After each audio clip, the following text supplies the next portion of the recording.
Hello everyone, welcome to RV Sahaj English. So students, या व्हिडिओमध्ये आपण 9th standard semi English lesson the great scientist यातील passage number 2 बघणार आहोत. Let's get started.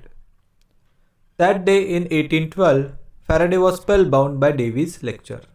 त्या दिवशी 1812 साली फॅरेडे हे डेव्ही यांच्या लेक्चरमध्ये म्हणजे त्यांच्या व्याख्यानामध्ये अतिशय तल्लीन झाले. स्पेलबाउंड म्हणजे अतिशय मंत्रमुग्ध झाले. He kept taking notes about the mysterious force of electric fluid. त्यांच्या लेक्चरचा जो विषय होता mysterious force of electric fluid, Faraday त्याचे नोट्स घेत होते. He was so engrossed in the lecture that he forgot to applaud with the rest of the crowd.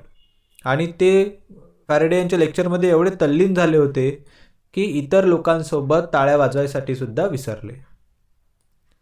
Wien he went back his notes were so comprehensive that he bound them into a book, meaning to gift it to Davy someday.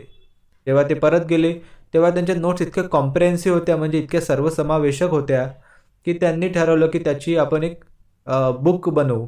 And meaning to gift it to Davy someday, आणि कधीतरी Dewey यांना ती book gift म्हणून देऊ हे त्यांनी त्या दिवशी ठरवलं. Faraday decided that day that he didn't just want to sell books, he wanted to be a great scientist.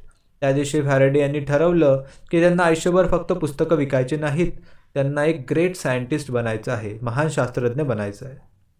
Good enough to write his own book, इतकं महान की स्वतःचं पुस्तक लिहिता येऊ शकेल. Davy became his role model, आणि Davy हे मायकल फॅरेडे यांचे रोल मॉडेल बनले. But there was a problem, पण एक प्रॉब्लेम होता. He did not have the social status, money or education to pursue science. Michael Faraday यांच्याकडे science pursue करायसाठी लागणारा सोशल स्टेटस म्हणजे सामाजिक स्तर, मनी म्हणजे पैसा, आणि एज्युकेशन म्हणजे शिक्षण, या तीनही गोष्टी नव्हत्या. Faraday thought it would be grateful wonderful if Davy became his mentor. फॅरेडेंनी विचार केला की जर डेव्ही स्वतः त्यांचे मेंटॉर म्हणजे त्यांचे मार्गदर्शक बनले तर त्यांच्यासाठी बऱ्याच गोष्टी सोप्या होऊन जातील. But Davy did not agree initially, पण सुरुवातीला डेव्ही तयार झाले नाहीत. Michael Faraday was not dejected, he just kept trying.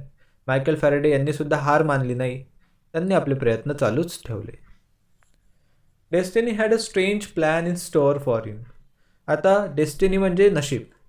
नशिबामध्ये Michael Faraday यांच्या काहीतरी वेगळंच होतं. A few years later a chemical explosion happened inside Davy's lab and he was temporarily blinded. काही वर्षानंतर डेव्ही यांच्या लॅबमध्ये केमिकल एक्सप्लोजन झालं आणि त्यामुळे डेव्ही जे आहेत त्यांना टेम्पररीमध्ये तात्पुरतं अंधत्व आलं, म्हणजे काही दिवसांसाठी त्याचे डोळे निकामी झाले. He now needed an assistant with an excellent memory to help him. आता त्यांना एका अशा असिस्टंटची गरज होती ज्याची मेमरी एक्सलंट असेल आणि तो त्यांना मदत करू शकेल, म्हणजे उत्कृष्ट स्मरणशक्ती असलेल्या एका असिस्टंटची त्यांना गरज होती. He was reminded of Faraday and decided to hire him as his secretary. मग त्यांना आठवण झाली मायकल फॅरेडे यांची, आणि त्यांनी ठरवलं की त्यांना म्हणजे मायकल फॅरेडे यांना आपलं सेक्रेटरी म्हणून कामावर घ्यावं. डेव्ही नेवर बिलीव्ड फॅरेडे कुड do anything in the field of science going by his social status and education. Dewey यांना कधीही वाटत नव्हतं की मायकल फॅरेडे हे सायन्सच्या क्षेत्रामध्ये काही करू शकतील, कारण मायकल फॅरेडे यांच्याकडे सोशल स्टेटस पण नव्हतं आणि पुरेसं एज्युकेशन म्हणजे शिक्षणसुद्धा नव्हतं. He therefore dismissed Faraday's aspiration and advised him to stick to book binding. त्यामुळे डेव्ही यांनी मायकल फॅरेडे यांचे सर्व ॲस्पायरेशन म्हणजे आशा आकांक्षा ज्या आहेत त्यांना खारिज केलं, आणि त्यांनी मायकल फॅरेडे यांना सल्ला दिला की तू आयुष्यभर बुक बाइंडिंगच कर, हे सायन्स वगैरे तुझ्या बसची बात नाही आहे.